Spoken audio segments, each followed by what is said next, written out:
بڑے محبت بھرے انداز میں اپنی حاضری پیش کر رہے تھے۔ کافی وقت سے آپ حضور کی ثنا سن رہے ہیں۔ خوبصورت انداز میں خانقاہ حضرات نے اپنی اپنی حاضری پیش کی اور آپ نے محبت کے ساتھ سماعت کیا۔ اب اسی محبت کے ساتھ، جس محبت کے ساتھ آپ نے حضور کی نعت سماعت کی، اسی محبت کے ساتھ حضور کی احادیث بھی سننی ہے، علامہ صاحب کا خطاب بھی سننا ہے اور توجہ کے ساتھ سننا ہے۔ صرف نعت تک نہیں، ہمیں چاہیے کہ ہم علماء کی صحبت میں بیٹھیں اور ان سے کچھ نہ کچھ حاصل کریں۔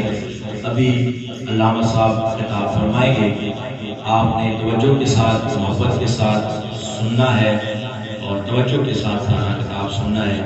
اس کے بعد انشاءاللہ ہم صلاۃ و سلام پڑھیں گے اور یہیں پر نماز ظہر ادا کی جائے گی اور اس کے بعد لنگر کا آپ کے لیے اہتمام ہے اور پھر انشاءاللہ ہم اپنی محفل کو مکمل کریں گے۔ میں گزارش کرتا ہوں آج کی اس محفل سے خطاب کے لیے برادر حضرت علامہ مولانا مفتی محمد لقمان نقشبندی صاحب، آپ آج کی اس محفل سے خطاب فرماتے ہیں۔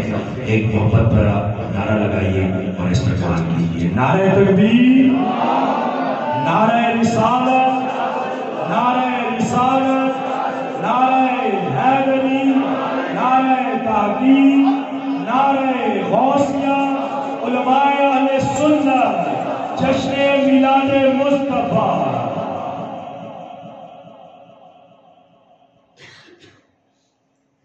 الحمدللہ الحمدللہ الواحد الغفار،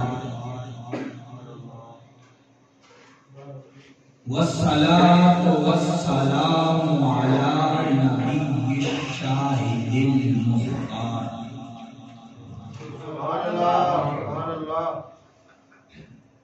وعلی آلہ الاطہار، وعلی اصحابہ الاخیار۔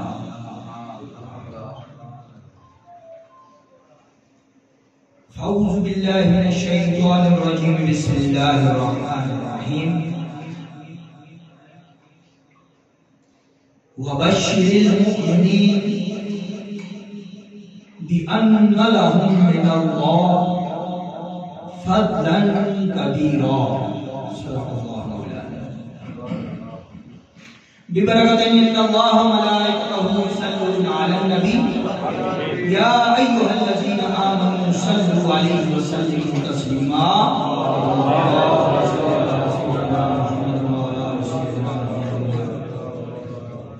صلاۃ والسلام علیک یا رسول اللہ وعلی آلک واصحابک یا حبیب اللہ صلی اللہ علیہ وسلم۔ رب غفور کا کروڑا کرم اور احسان کہ رب ذوالجلال نے ہمیں دنیاوی لغویات اور دنیاوی خرافات سے نکال کر اپنے گھر میں بیٹھنے اور اپنے پیارے محبوب کے ذکر کی توفیق دی۔ رب ذوالجلال جب کسی کا مقدر بدلنے کا ارادہ کرتا ہے، رب ذوالجلال جب کسی گنہگار کے گناہوں کو بخشنے کا ارادہ کرتا ہے، اور جب رب ذوالجلال اپنے بندے سے راضی ہو جاتا ہے تو رب ذوالجلال اس گنہگار بندے کو اپنے محبوب کا ذکر کرتا ہے۔ آج ہم میلاد کے اندر آئے ہوئے ہیں۔ میلاد کیا ہے؟ میلاد ذکر مصطفیٰ۔ امام جلال الدین سیوطی رحمۃ اللہ تعالی علیہ، اب یہ اہل علم جانتے ہیں کہ امام جلال الدین سیوطی اللہ کے کس شعر کا نام ہے۔ پہلے آپ بتا دوں کہ امام سیوطی ہیں، امام سیوطی وہ اللہ کے ولی ہیں اور وہ پیر ہیں کہ اس وقت کے 3 علماء کو کرتے تھے. پاس آپ کا ایک مرید بیٹھا ہوا ہے. امام جلال الدین سیوطی جلال میں آتے ہیں کہ احتیاط کی تاریخ ہوتی ہے. اپنے غلام کو مخاطب کر کے کہتے ہیں اب چند وقت رہ گیا ہے عصر کی نماز.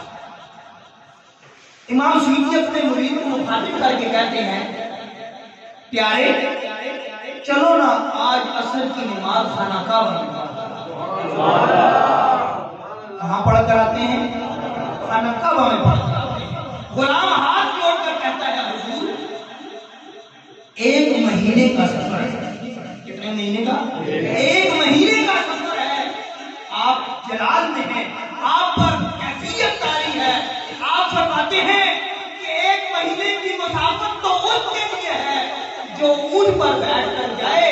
جو میں تو وہ ہوں, مجھ پر وہ کیفیت طاری ہو چکی ہے, بس میرا ہاتھ پکڑ کر تو دے. اپنے مرید کو کہتے ہیں میرا ہاتھ پکڑ. غلام بھی سچے تھے. غلام نے پیر کا ہاتھ پکڑ لیا اور کہتے ہیں کہ آنکھیں بند کر لے اور چلنا شروع ہو جا. اب چلنا شروع ہو جاتے ہیں. 27 قدم آپ چلتے ہیں مرید کو لے کر. جب مرید کو کہا آنکھیں کھول, جب اس نے آنکھیں کھولی تو خانہ کعبہ کی مسجد کی صف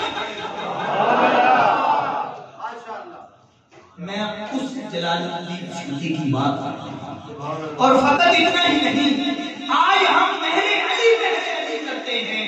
کیوں؟ آپ کو وہ مقام حاصل ہو گیا کہ جاگتی آنکھوں سے حضور کا دیدار کریں. پیر مہر علی بن جاتے ہیں ایک بار حضور کا دیدار کرنے سے. امام جلال الدین سیوطی وہ ہیں کہ جنہوں نے اپنی زندگی میں 70 بار حضور کا دیدار کیا. میں اس امام جلال الدین کی بات. آپ فرماتے ہیں آپ سے سوال ہوا حضور میلاد کیا ہے؟ حضور میلاد کیا ہے؟ اب یہ کسی چھوٹے مولوی کی بات نہیں, کسی محلے کے خطیب کی بات نہیں, امام جلال الدین سیوطی کی بات ہے. آپ سے سوال ہوا حضور میلاد کیا ہے؟ تو آپ نے کہا کہ جس نشست کے اندر علماء حضور کی ولادت کی حدیث پڑھ دیں اسے میلاد ہے. جس نشست کے اندر علماء حدیث بیان کریں اور حدیث کی وہ بیان کریں کہ جس پہ حضور کے میلاد کا تذکرہ ہو اس کو میلاد ہے. اور فرمایا کہ جس نشست کے اندر علماء واقعہ معراج بیان کرتے ہیں اس کو بھی میلاد ہے. اور فقط اتنا ہی نہیں, فرماتے ہیں کہ جس محفل کے اندر چند افراد مل کر اللہ کے قرآن کی تلاوت کر لے اور اللہ کا شکر ادا کر لے کہ رب الجلال ہم اس قابل نہیں تھے کہ تم نے اپنا محبوب ہمیں عطا کیا, اگر اس پر شکر ادا کر دے اس محفل کو میلاد. پہلے تو ہمیں یہ پتا چلا کہ میلاد کہتے اور بتانے والے کون ہیں؟ امام جلال الدین سیوطی.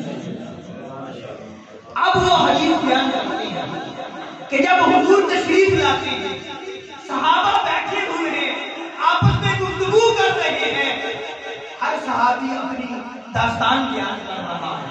تو ایک صحابی حضرت حسان بن ثابت, اس کو امام بہقی نے لیا, فرماتے ہیں حضرت حسان سے کسی نے پوچھا کہ نبی کا میلاد کیسے ہوا, نبی کا میلاد کیسے ہوا؟ تو آپ فرماتے ہیں کہ جب حضور کا میلاد ہوا, حضور دنیا میں تشریف لائے, اس وقت میری عمر 7 یا 8 سال تھی. جب حضور پیدا ہوئے تو میری عمر 7 یا 8 برس کی تھی. جب صبح طلوع ہوئی, روشنی اور نور پھیل گیا, میں نے ایک یہودی جادوگر کو دیکھا, وہ اپنے گھر کے چھت پر چڑھ کر رو رہا ہے. لگنا تساں اردو سمجھ نہیں آنی, میں پنجابی بیان کر چھوڑا اے کچھ پٹواری سمجھ. حضرت حسان فرمانے لو, میں تک کیا کہ یہودی اپنی چھت پہ چڑھ کے رونا پیا ہے. سارے یہودی اکٹھے ہو کے سوال کرتے ہیں اے جادوگرا رونا کیوں ہے؟ آنا رونا تاوا آج کے بعد میرا جادو ختم ہو گیا ہے, نبی کا میلاد. سبحان اللہ, میرا جادو ختم ہو گیا. کیوں؟ آخری نبی الزمان تشریف لائے. رونا سی, چیخنا سی اور یہ آخرت سی, اے یہودیوں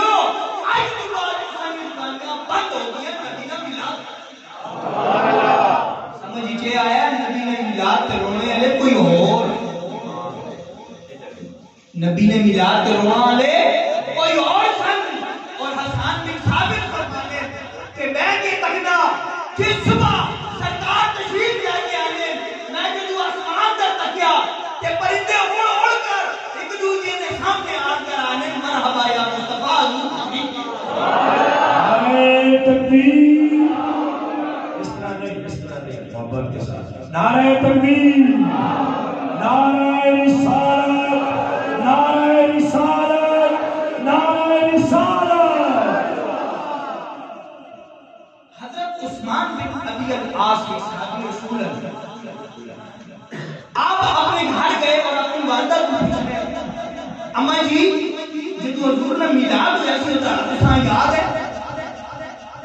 حضرت عثمان فرمانے ان کی والدہ نے اکھاں چ آنسو آ گئے اور کیفیت تاری ہو گئی اور فرمانیاں کہ پتر تو اے آکھنا ہے کہ ماں جہاں یاد ہے ماں تے او وقت یاد ہے کہ مدینہ میلاد ہو گیا اور میں یہ خوش نصیب تھا کہ جب نبی کا میلاد ہوا سی حضور تشریف لے کے آ رہے سن میں حضور کی امی پاک حضرت عثمان فرمانے اے اماں جی نظارہ کیسی جدو حسنا پیارا محبوب دنیا تے آیا سی تے وہ نظارہ کیسی حضرت عثمان کی والدہ فرماتی ہے کہ جدو نبی کا میلاد ہونے لگا نا وضع حمل ہونے لگا حضور پیدا ہونے لگے حضرت عثمان کی والدہ فرمانیاں پتر اور کچھ ہویا نہیں ہویا پر جدو حضور پیدا ہو گئے اور کچھ ہویا نہیں ہویا پوری کائنات کی نور اور فقط اتنا ہی نہیں حضرت عثمان کی اماں فرمانیاں کہ جدو حضور پیدا ہونے لگے حضور نے میلاد ہونے لگا کہ جدو وقت قریب آنا جانا تھی میں آسمان تک تکیا آسمان میں ستارے آہستہ آہستہ میرے قریب آنے جا رہے قریب آنے جا رہے سن اتنے قریب آ گئے کہ جو حضور میں میلاد ہویا کہ ماں پتہ لگنا کہ یہ ستارے میرے سر میں چاند تاروں میں نصیر آج بڑی ہلچل ہے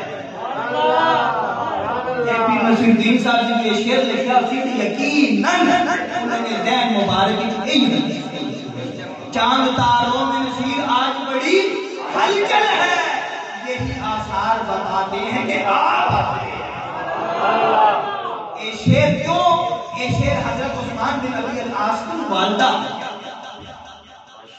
چاند تاروں میں بڑی ہلچل ہے یہی آثار بتاتے ہیں کہ آپ آتے ہیں اور فقط اتنا ہی نہیں حضرت ابن عباس سارے ہماری واری دسیا کہ حضور نے میلاد کیسے ہوا حضرت ابن عباس فرمانے کہ جب حضور نے آنے کا دیدار میں وقت ہو گیا آپ کی پیدائش کا وقت ہو گیا حضرت بی بی آمنہ فرمانیاں کہ قسم ہے رب الجلال کی حضور نے آمد اتنی برکت علی سی کہ 9 مہینے کے ماں نے پیٹ میں بچہ ہونا ہے یہ بڑی تکلیف ہونا ہے بڑی اذیت ہونی ہے اور بڑا بوجھ ہونا ہے بی بی پاک فرمانیاں حضور نے اماں فرمانیاں قسم ہے رب الجلال کی حضور نے آمد اتنی برکت علی سی نہ ماں بوجھ محسوس ہویا نہ تکلیف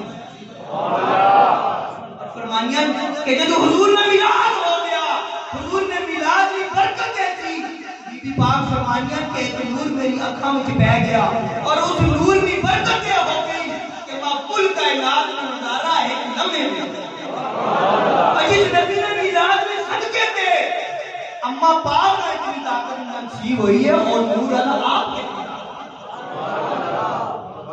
اور فقط اتنا ہی نہیں حضرت بی بی شفا فرماتی ہے کہ جب حضور کا میلاد ہو رہا تھا اس کو بھی امام جلال الدین سیوطی نے اپنی مسجد کے اندر دیا ہے بی بی شفا فرماتی ہے کہ جب حضور کا وضع حمل ہوا آپ پیدا ہوئے میں وہاں پر موجود تھی میں نے یہ دیکھا کہ ایک نور چمکتا چمکتا چمکتا اتنا پھیل گیا کہ اسے ایک نور نے پوری کائنات کو لپیٹ دیا بچے پڑھ لینا نور والا آیا ہے نور لے کر آیا ہے حضور کی پیدائش اور نور ہوا کہ جس پوری کائنات کا نور علی نور نور علی نور کر چھوڑا اور پھر بی بی شفا فرماتی ہے کہ جب حضور پیدا ہوتے ہیں کاکا جمنا تو سارے پہلے یہ کرنا ہے بولو کیا کرنا ہے؟ رونا ہے. کوئی بہت پلیت ہوئے تو پلیت ہوئے سمجھو اشارہ میں جے کدے بہت پلیت کرے گا ہمیں نہ کہ بہت کیا خاندان نہیں ہوئے تے موتر سڑنا ہے. وہ لوگ پھر آگے آگے کیا ہے حضور ہماری طرف، حضور ہماری طرف ہے، حضور ہماری طرف ہے. وہ بھی کھاتے تھے ہم بھی کھاتے، وہ بھی پیتے تھے ہم بھی پیتے، لیکن بدبختہ تو نہ یہ پتہ حضور کی آمد کس طرح. بی بی شفا فرماتی ہے کہ میں نے بچوں کو دیکھا جب بھی کوئی بچہ پیدا ہوتا تھا یا وہ روتا تھا یا وہ بولو براز کر دیتا تھا، قسم ہے رب ذوالجلال کی یہ حضور کا میلاد تھا. ہم نے نہ کوئی بولو براز دیکھا نہ رونے کی آواز سنی، ہم نے دیکھا تو فقط اللہ کا نور دیکھا. ہم نے دیکھا تو فقط اللہ کا نور دیکھا ہے جس میں ادب سے تیل رہا ہے. اور فقط اتنا ہی نہیں، حضور پیدا ہوتے ہی یہاں پر محدثین کا اختلاف ہے. کچھ محدثین کہتے ہیں کہ حضور نے پیدا ہوتے ہی رب کی بارگاہ میں سجدہ کر دیا. کچھ محدثین کہتے ہیں کہ حضور پیدا ہوتے ہی آپ نے زمین سے مٹی لی، ہتھیلی میں پکڑ کر آسمان کی طرف دیکھا. یہاں پر محدثین فرماتے ہیں اس کا معنی یہ ہے کہ حضور نے زمین پر آتے ہی اپنی عاجزی کا اظہار، یہ حضور کا میلاد ہوا. اور فقط اتنا ہی نہیں، حضرت قتیبہ یہ حدیث پڑھنے کا مزہ اسی جگہ تے تسی سنو کام. حضرت قتیبہ جب سایہ صحابہ بیان کیتا نا حضور کا میلاد اپنے اپنی سوچ اور اپنے اپنے علم میں بتانے، حضرت قتیبہ جوش میں آ گئے. حضرت قتیبہ فرمانے کہ سنو صحابہ، اے حضور نے غلاموں، میں بھی اپنے ابا جی نے پوچھا کہ حضور نے میلاد یاد ہے؟ حضرت قتیبہ فرماتے ہیں کہ میں اپنے والد سے پوچھتا ہوں کہ حضور کا میلاد کیسے ہوا. تو سنو حضرت قتیبہ کے والد کیا فرماتے ہیں. حضرت قتیبہ کے والد فرماتے ہیں کہ جب حضور کا میلاد ہوتا ہے رب ذوالجلال کی رحمتیں جوش میں آ جاتی ہیں. رب ذوالجلال نے سورج کو جو چمک رہا تھا، رب نے کہا نہیں نہیں سورج آج اس انداز میں نہیں چمکنا، آج اپنا انداز اعلیٰ کر دو، نبی کا میلاد ہو گیا. رب ذوالجلال نے سورج کو نور کا لباس عطا کر دیا. حضور کی آمد پر سورج کو نور کا لباس مل جاتا ہے. اور فقط اتنا ہی نہیں، رب ذوالجلال نے عرش سے مخاطب ہو کے کہا اے عرش جھوم جا، آج میرے نبی کا میلاد ہونے والا.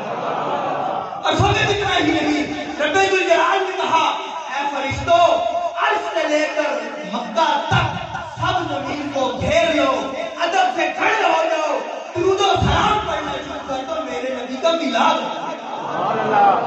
میرے نبی کا کیا ہو گیا؟ اور فقط اتنا ہی نہیں، رب ذوالجلال کی رحمت اور جوش میں آتی ہے. آج ہم لنگر پکاتے ہیں، رب نے کیا کیا؟ رب نے بھی اپنے محبوب کی آمد پر لنگر بنایا. رب ذوالجلال نے جنت کے کنارے پر 70,000 میوہ دار درخت لگا دیے، کیوں؟ نبی کا میلاد ہوتا. تمام جنت کو سجا دیا گیا، تمام آسمانوں کو سجا دیا گیا، دوزخ کو بند کر دیا گیا، جنت کو مزید مزین کر دیا گیا، کیوں؟ نبی کا میلاد ہو گیا. نبی کا میلاد ہو گیا. اور فقط اتنا ہی نہیں، رب نے پہلے عرش کو سجایا، پھر جنت کو سجایا، اور پھر رب ذوالجلال نے فرشتوں سے کہا کہ میرا محبوب کی آمد ہونے والی ہے، عرش معلیٰ سے لے کر مکہ تک اور آسمانی دنیا تک سب کے سب نور کے ستون لگا دو، نبی کا میلاد ہونے والا. اللہ جی آخیا ہے، اللہ جی آخیا میں نبی کا میلاد ہونے لگا ہے. کوئی بھی بندہ خفا نہ ہوئے، کوئی بھی خفا نہ ہوئے. رب ذوالجلال فرمائے کہ پوری دنیا کے اندر جتنی عورتیں حاملہ جنہوں نے پیٹ میں بچے، رب ذوالجلال فرشتے آتے خبردار کسی نے کہا کہ پیدا نہ ہوئے، آج میرے نبی کا میلاد ہے، اے ناوے کسی کہا کہ تمہیں جو خفا ہوئے. رب ذوالجلال آتے پوری کل کائنات کی عورتوں کی بیٹے عطا کر دو، میرے نبی کا میلاد ہو. میرے نبی کا میلاد ہو گیا ہے، کوئی خفا نہ ہوئے. اور یہاں پر محدثین فرماتے ہیں کہ رب ذوالجلال نے ایسا کرم کر دیا کہ اس دن جس دن حضور کا میلاد ہوتا ہے رب الجلال نے جنت کی ہوائیں دنیا میں بھیجی. سبحان اللہ. اے زمین سی تے عوامان جنت میں چلنیاں شروع ہو گیا. کیا ہو گیا؟ نبینا میلاد ہو گیا ہے. اور جنت دنیا کے اندر جے درخت میوہ ہی نہیں دینے سن بے موسمی سن بیچارے کمزور سن جنہاں تے میوہ یا پھل نہیں کرنا سی. بس حضور نے آمد کی دیر سی سارے درختاں تے میوے بھی لگ گئے تے پھل بھی لگ گئے. سبحان اللہ. جڑے جانور دودھ نہیں دینے سن بیچارے اللہ کا کرم ایسا ہویا نبی نے میلاد کے صدقے وہ جانور بھی دودھ دینا وہ جانور بھی دودھ دینا شروع ہو گئے. اور جس علاقے میں اندر ایک کوئی پانی نہ نہیں لگنا سی رب الجلال اس علاقے میں چشمے جاری کرتا. سبحان اللہ. کیا ہو گیا؟ آج کیا ہو گیا؟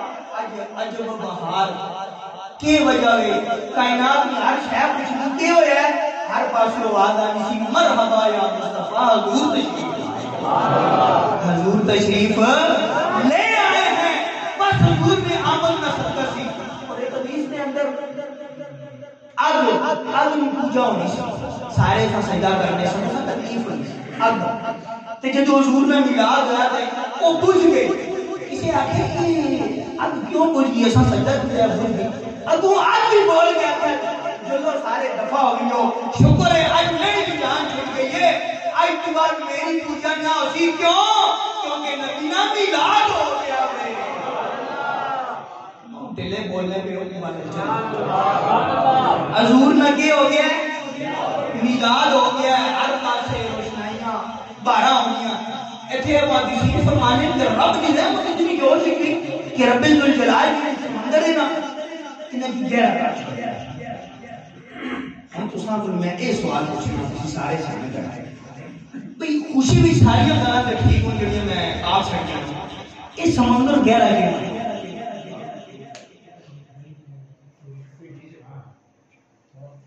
سوچنے کی اور اس معلوم کہ جو سمندر میں اندر مچھلیاں ہیں مچھلیاں کہ جو سرکار کی ولادت ہوئی باسعادت ہوئی نور پھیلا کہ وہ نور سمندر میں اندر بھی گیا. تے جس جگہ یہ حضور کا میلاد ہو رہی ہے اتنے پھر کمی بیشی نہیں رہنی باہر لگ رہی ہے. سمندر کاٹ گیا وہ بھی بن گیا کیوں نبی کا میلاد ہو گیا. اور مچھلیاں محدثین فرماتے ہیں کہ سمندر کے اندر مچھلیاں گھومتی تھی چومتی تھی. آمنے سامنے آ کر ہر مچھلی دوسرے مچھلی کو کہتی تھی مرحبا یا مصطفیٰ حضور تشریف لے آئے. مرحبا یا مصطفیٰ حضور تشریف لے آئے. اور حضور کا ذکر کیا ذکر ہے. آخری حدیث بیان کر دیتا ہوں آپ کے لیے. اللہ پاک ہمارے پیر بھائی ساجد بھائی کو جنت الفردوس اعلیٰ سے اعلیٰ مقام عطا فرمائے. بڑی محبت سے میرا بیان سنتے تھے اور ان سے مسئلے پوچھا کرتے تھے. اکثر فرماتے تھے کہ مولوی صاحب جب میں آپ سے مسئلہ پوچھ لیتا ہوں تو پھر میں مطمئن ہو جاتا ہوں کہ یہ مسئلہ ٹھیک ہے. تو جتنی میں نے حدیث بیان کی سب کا ثواب میں اپنے پیر بھائی ساجد بھائی کی روح کو اصال کرتا ہوں. اللہ ان کو جنت میں اعلیٰ سے اعلیٰ.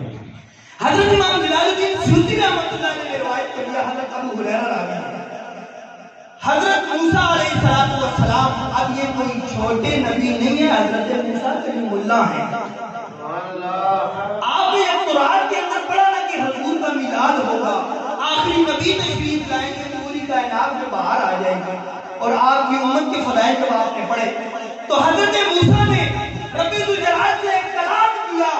رب سے مخاطب ہو کے کہتے ہیں اے رب الجلال وہ پیارا محبوب جب اس کا میلاد ہوگا میں تو اس میلاد کو دیکھ نہیں سکوں گا. اے رب الجلال اس میلاد کی کچھ برکت مجھے عطا فرما. سبحان اللہ. یہ میں بہت بڑی گل کر سکی ہے جے تو آسان ہو جاوے کہ حضرت موسیٰ میلاد کی برکت منگنے پہ آسان ملی. سبحان اللہ. آسان کی مل چکی ہے وہ برکت پہ جس کی برکت حاصل کرنے سے موسیٰ دعا کرنے کے حضرت موسیٰ اللہ سے مخاطب ہو کے کہتے ہیں اے رب الجلال وہ جو امت ہے بابرکت جو سب سے آخر میں آئے گی لیکن جنت میں سب سے پہلی چلی جائے گی حضور کی برکت سے. اے رب الجلال وہ امت مجھے عطا کر دے. رب نے کہا نہیں وہ میں نے اپنے پیارے محبوب کو عطا کر. پھر حضرت موسیٰ نے کہا اے رب ذوالجلال چلو وہ امت نہیں دیتا، اس امت میں کچھ حافظ قرآن ہیں کہ جن کے سینے قرآن سے منور اور روشن اور تابندہ ہیں، اے رب ذوالجلال نبی کی امت کے کچھ حافظ ہی عطا کر دے۔ اور رب ذوالجلال نے کہا نہیں، وہ تو میرے نبی کے لاڈلے ہیں، وہ میں پہلے سے حضور کو دے چکا ہوں۔ سبحان اللہ۔ پھر حضرت موسیٰ نے پھر کلام کیا اے رب ذوالجلال وہ امت بھی نہیں دیتا، اس امت کے حافظ بھی نہیں دیتا، اے رب ذوالجلال اس امت کے چند غریب بھی برکت کے لیے عطا کر دے۔ تو رب نے کہا نہیں نہیں نہیں نہیں، او بیچارے اگے بڑے مسکین ہیں، بڑے غریب ہیں، انہاں میں غریب پیدا کی جائے، انہاں نے نبی تو بغیر آسرا ہی کوئی نہیں، انہوں نے پہلے اپنے نبی کا چاہ دیا۔ سبحان اللہ۔ حضرت موسیٰ فرماتے ہیں اے رب ذوالجلال وہ امت بھی نہیں دیتا، وہ حافظ بھی نہیں دیتا، وہ غریب بھی نہیں دیتا، اے رب ذوالجلال اس برکت والی امت کے چند گنہگار ہی عطا کر دے، اس امت کے چند گنہگار ہی عطا کر دے۔ رب ذوالجلال نے کہا اے پیارے موسیٰ یہ بھی نہیں دے سکتا، کیوں؟ کیونکہ یہ تو وہ گنہگار ہیں، بے شک یہ گنہگار ہیں لیکن میری رحمت کے طلبگار ہیں، اور مجھ سے فقط اسی بات کی امید لگائے رکھے ہیں کہ اے رب ذوالجلال بے شک کہ ہم گنہگار ہیں لیکن ہمیں اس بات سے فخر ہے کہ ہم نبی کی امت میں سے، میں ان کا یہ مان نہیں توڑ سکتا۔ اے موسیٰ وہ بھی نہیں دے سکتا، گنہگار ہی سارے میں نبیاں چاہتا ہوں۔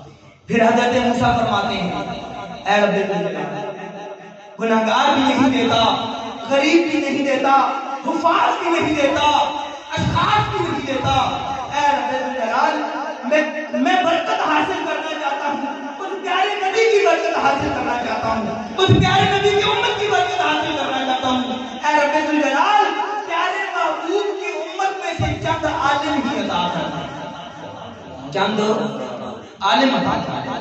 تو رب ذوالجلال نے کہا پیارے موسیٰ یہ وہ عالم ہیں جو نبی کے دین کے وارث ہیں، اور یہ تو وہ میرے شیر ہیں کہ جو میں فرعون کے مقابلے میں کھڑا کرتا ہوں، جن کو میں یزیدیوں کے مقابلے میں کھڑا کرتا ہوں، جن کو میں دجالیوں کے مقابلے میں کھڑا کرتا ہوں، یہ تو میرے نبی کے وارث ہیں، میرے نبی کے پیارے ہیں اور اللہ کے شیر ہیں، یہ تو خاص میں نے اپنے نبی کو تحفہ کیے، یہ بھی نہیں دے سکتے۔ پھر آخر میں جب حضرت موسیٰ سمجھ گئے تو آخر میں پیارے موسیٰ نے ہاتھ جوڑ کر کہا اے رب ذوالجلال اس میلاد والے نبی کا صدقہ اور تو کچھ نہیں مل پا رہا، بس رب ذوالجلال اتنا کرم کر دے کہ روز محشر میں موسیٰ اس امت کے افراد میں کھڑا ہوگا۔ مجھے فقط اس پیاری امت میں شمولیت عطا کر دے۔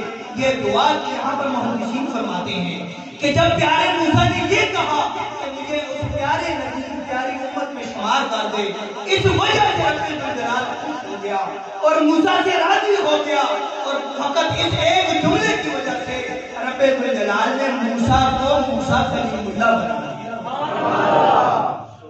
تو جتنے بھی نبی ہیں سب کو حضور کے در خیرات ملی ہے، جتنے صحابہ ہیں سب کو حضور کے در کی خیرات ملی ہے، جتنے علماء ہیں سب کو حضور کے در کی غلامی ملی ہے، اور ہم جتنے گنہگار ہیں ہم سب بھی نبی کے حوالے ہو چکے ہیں۔ تو ہمیں چاہیے کہ ہم اپنے محبوب سے وفا کریں، فقط اس حد تک ہی نہیں کہ ہم میلاد منا لیں، فقط اس حد تک ہی نہیں کہ ہم لنگر کا اہتمام کر لیں، ہم سچی محبت کریں اور سچی عقیدت رکھیں اور سچا ادب رکھیں، اور یہاں اپنے نبی کی ناموس اور آپ کی ختم نبوت کے لیے جان کا نذرانہ پیش کرنا پڑے تو پھر بھی ہم پیچھے نہ ہو، سب سے آگے۔ جیسا کہ آپ کو پتا تھا مولانا ہاشم مجددی صاحب کا خطاب تھا، لیکن وہ بھی اپنے نبی کی ناموس کی خاطر ہتھکڑیاں لگوا چکے ہیں، سبحان اللہ۔ تو یہ وہ اصل عاشق ہیں، غلامی رسول میں موت بھی قبول ہے، جو دوباری آنی ہے اگے آئیں گے سارے پیچھے آنے ہیں، مولین کے لیے کر چھوڑنے ایک رقم ہوا بھائی خالی لنگر سے غلامی رسول سارے قبول ہونی ہے، لیکن جب ختم نبوت کا مسئلہ ہونا ہے، نبوت رسالت کا مسئلہ ہونا ہے، جب یزیدی فوج کے سامنے کھڑنے اور للکارنے کا ٹائم آنے جیسے پیچھے آ جانے کیوں، اس کا مطلب ہے کہ آسان نبی نے بھی دبا بازی کرنا ہے، اسی سچے نہیں اسی جھوٹے ہیں، لہذا اس محفل کو آج اے عقیدہ لا کے چلو اور اے ایمان لا کے چلو کہ مرنے دم کا جدو بھی ختم نبوت کا مسئلہ ہوئے اور نبوت رسالت کا مسئلہ ہوئے، انشاءاللہ آسان سینے حاضر ہاتھ کھلے کرو آسان سینے حاضرن، آسان سینے حاضرن اور آسان سینے حاضرن یا رسول اللہ، جس ٹائم دین کی خاطر آسان قربانی دینی پائے گی تو انشاءاللہ سے ضرور اپنی جان اور جانب نبی کے کلمہ میں قربان دعا ہے رب الجلال ہمیں خالص کی توفیق عطا فرمائے، وما توفیقی الا باللہ۔ دوستان کرام